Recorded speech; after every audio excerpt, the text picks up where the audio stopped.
In 1999, my family, including my two teenage sons, were on the brink of the internet age, a new frontier as exciting and scary as any ever existed. I saw the dangers of the internet and how available pornography was. I thought about getting a filter, but filters were not what I wanted. Filters underblock and overblock. Filters are easy to circumvent, and when someone does circumvent filters, nobody knows about it. In fact, it even fosters a secret sin. I wanted something more for my families. Rather than legalistically blocking them from viewing sites, I wanted something that would train them in the disciplined use of the internet. I wanted something that would protect them. I wanted accountability. So, in March of 2000, I launched the first internet accountability program, Covenant Eyes.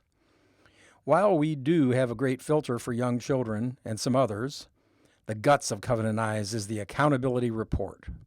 This is a weekly report that highlights any questionable activity during the week. The report is sent to parents, accountability partners, or whomever you choose. Now, 16 years later, I have evidence that my instincts were correct. Accountability works. As Barna did the surveys for the porn phenomenon, that is the Barna Group publishing the monograph entitled The Porn Phenomenon, I commissioned them to include 517 longtime users of Covenant Eyes, in addition to their 2,500 people. These 517 longtime Covenant Eyes users, whom I refer to as accountable families, have been using Covenant Eyes for at least 5 years. What follows is the data showing the comparison of what I call accountable families with the general population. And this will be my main theme. The data provides evidence for the verdict that accountable families who take the spiritual formation of their families seriously are successful in passing on their values from one generation to the next. First of all, the Covenant Eyes users have a similar definition with pastors of what pornography is. Accountable families and pastors alike think all three of these things are pornography. Number one, a fully nude image that is sexually arousing. Number two, an image of a sexual act that is not intercourse. Number three, an image of sexual intercourse. All three of these are pornography, right? Well, duh, of course they are. How can you think otherwise? Well, turns out among males, only a third of the general population adults and less than half of general population teens and young adults think all three are porn. Compare these to accountable families of Covenant Eyes. The disparity between accountable families and the general population is troubling, to say the least. Barna asked those surveyed to rank in order behaviors they thought were wrong in our world today. Take a moment to look at this slide because it shows the results for the general population. Things having to do with pornography are in red. Note that for both adults and teens and young adults, adults on the left, teens and young adults on the right, the red porn-related behaviors are in the lower half of the ranking. Saying something that isn't true ranks above the red behaviors for the general population. Look at the right middle part of this slide. For teens and young adults, not recycling is ranked higher than red pornography. Not recycling is considered to be more wrong than viewing pornography. However, for Covenant Eyes accountable families, on the right side of this slide, for teens and young adults, the red is at the very top. Viewing pornographic images is the number one bad behavior for Covenant Eyes, teens and young adults. On the left, for adults, only having an extramarital affair is ranked higher. While the general population said saying something that isn't true is worse than pornography, accountable families rank that lower. And you'll notice that not recycling is at the bottom for all ages of accountable families.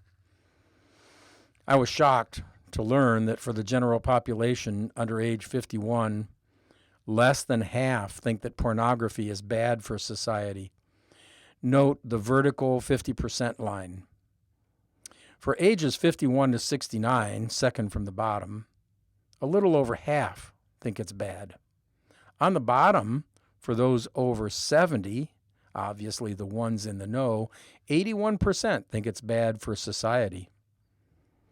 And perhaps even more shocking if you look at the red on the right, the second bar from the top. Among the age 18 to 24 in the general population, nearly a quarter think pornography is actually good for society. What about the Covenant Eyes, accountable families? Do they agree? Do accountable families think porn is good for society? No, it's very bad for society. Nearly 100% of all ages agree it is very bad for society. So, once again, the data shows accountable families that take the spiritual formation of their families seriously are successful in passing on their values from one generation to the next. Here's some more data. Teens and young adults were asked, when you and your friends talk about pornography, is it most often in a way that's disagreeable, neutral, accepting, or encouraging?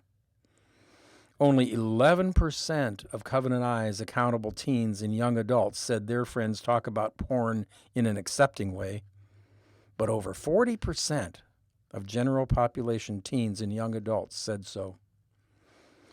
And less than 10% of the general population teens and young adults said that their friends talk about porn as though it's a bad thing. 10%.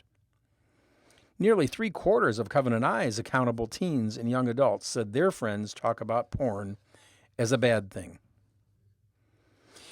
Now I want to look at some data about specific types of images. The following 3 slides were asked specifically of those people, both general population and Covenant Eyes, who said they do use porn at least once a month. The question was asked, do you consider it always wrong to view images of sexual acts, which include same-gender or multi-partner sexual acts? Less than 20% of the general population think those are always wrong, while over 90% of accountable families say they're always wrong. What about if the images of sexual acts include children under 12 or teens? Interestingly, over 90% of everybody still think that children under 12 are taboo in porn, but only 54% of the general population thinks teens in porn is always wrong. But over 80% of accountable families think teens in porn is always wrong. And how about sex trafficking? Is that always wrong? Well, it depends on how you ask the question. When asked, do you consider it always wrong if the images are of sexual acts that are forced or painful? Only half of the general population, the top 2 bars in each bar graph, think that is always wrong. But if you rephrase it, do you consider it always wrong if the images are of sexual acts that are not consensual? Over 3/4 of the general population think that is always wrong. Think about it. Aren't sex acts that are forced or painful almost certainly not consensual? These are nearly the same question, aren't they? As you can see, Covenant Eyes accountable families, the bottom 2 bars in each bar graph, are nearly unanimous that both are wrong. Language is important. We need to let people know that pornography is sex trafficking. If you're not yet convinced of that, just write me, resources at covenanteyes.com, and we will get you information on this issue of sex trafficking and the relationship between sex trafficking and pornography. So, what technology works for the family? Most people would answer that filtering is the best technology to combat pornography in the family. It is certainly true that filtering is important for young children to prevent accidental exposure, but the Barna study is the first large study to distinguish between accidental and intentional use. This slide is limited to intentional use of porn by adults seeking out porn. The top bar shows that only 29% of all adults seek out porn at least once a month, and 54% never seek it out. But for those who use a filter, more adults seek out porn, 49%, nearly double. And not one filter user said they never seek it out, compared to 54% of the general population. Filters don't work for most adults because the filter actually presents a challenge, and filters are easy to circumvent. And once you do circumvent the filter, nobody knows. Compare the filter users to Covenant Eyes accountability users, and you can see that accountability trumps filtering every time. But of course, pastors and counselors know that accountability is the best way to deal with sin, always. What about teens and young adults? Accountability cuts in half the seeking out of porn among teens and young adults.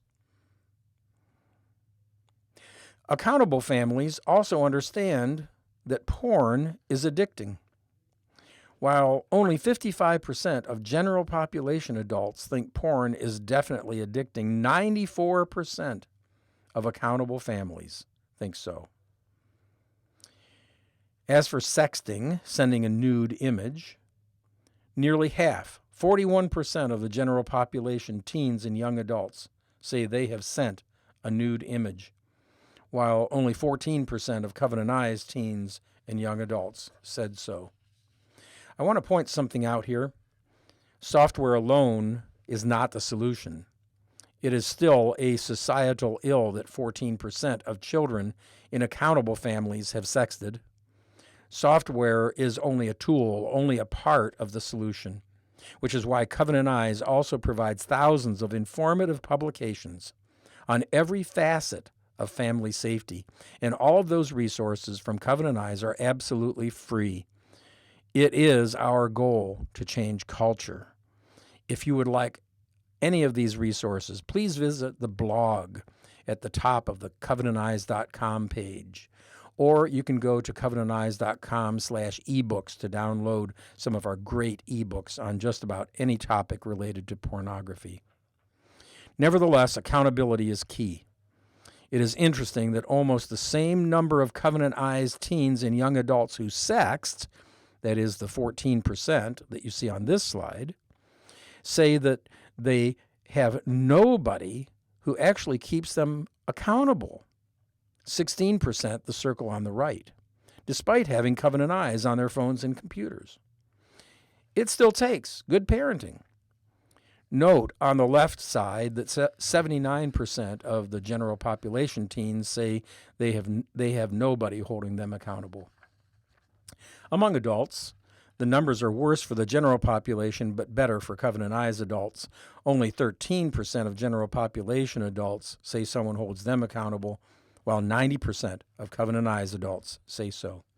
Once again, accountable families who take the spiritual formation of their families seriously are successful in passing on their values from one generation to the next. So what is the solution? I believe that a major part of the solution is the church. The church must take the lead in teaching families that porn is wrong, that porn and sex trafficking are the same thing. The church must make it a cause to lead families in the fight against porn. The church must take the lead in cultural change. But Barna shows only 7% of pastors say their church has any program whatsoever to deal with porn.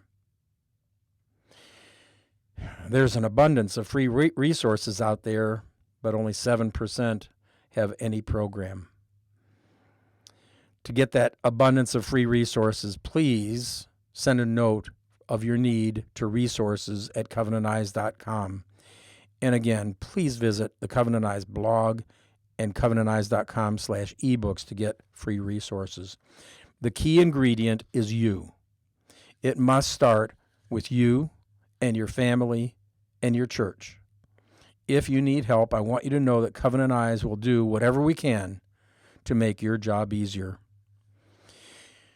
Now, I want to unveil for the first time publicly two innovative technological advances that are coming in the final stages of incorporating into our program. You see all those apps on the iPhone screen to the right. Currently, all of those apps go unmonitored unless you have a virtual private network on your iPhone, which is very easy to circumvent, but it's also a rare thing to have that. It's only used in specialized purposes. So all of those apps go unmonitored and unfiltered. Only the apps, for instance, on the Covenant Eyes browser, when you install Covenant Eyes on the iPhone, there's a browser that's added. Only the traffic that goes through that browser is monitored. There's no way of getting access to the other apps. However, we at Covenant Eyes have cracked that nut and will presently be releasing software that will now monitor all of the apps on the iPhone. This is really a huge breakthrough. We call it it's our patent pending tunneled monitoring service, and we're very excited about it.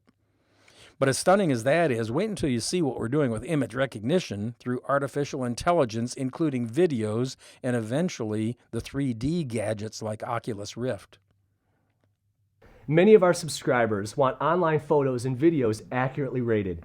Without viewing each image, this seemed rather impossible. However, we hired some amazingly smart people to build a breakthrough technology, image and video recognition. It can determine what visuals are pornographic and what are not with a high degree of accuracy. Here's a demonstration of how the tool works. The top of the scale shows the video is clean. The bottom of the scale indicates the scene is pornographic. As you can see, as the people on the screen move in for a kiss, the rating tool begins to score it down from totally clean to becoming questionable. Now this might be questionable for some people, but notice that it doesn't get anywhere close to the lower part of the graph, which would be pornographic content. Let's see that again. You can see how the tool reacts when the people on the screen move in closer. The tool begins to score it lower and indicates that it is becoming more inappropriate. Now let's look at a graph of a known pornographic video. We don't have to view it ourselves. The tool does it for us. You can see that it starts out scored very low, and then you see a jump to where it's a little cleaner, but then drops back down to being pornographic before going back up at the very end.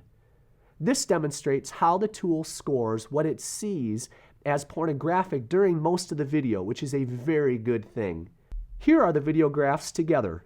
The clean one near the top of the scale, and the known pornographic video scored at the bottom. The technology can tell the difference. We want to thank you for investing in internet accountability. We also have patents pending status on this artificial intelligence process. And we are even going one step further. We're working to do this process on the screen itself, regardless of the source of the image. It would work whether you're connected to the internet or not. Sexting, stored images from a camera, or whatever. And as I said, we're working to include even the three-dimensional gadgets like Oculus Rift.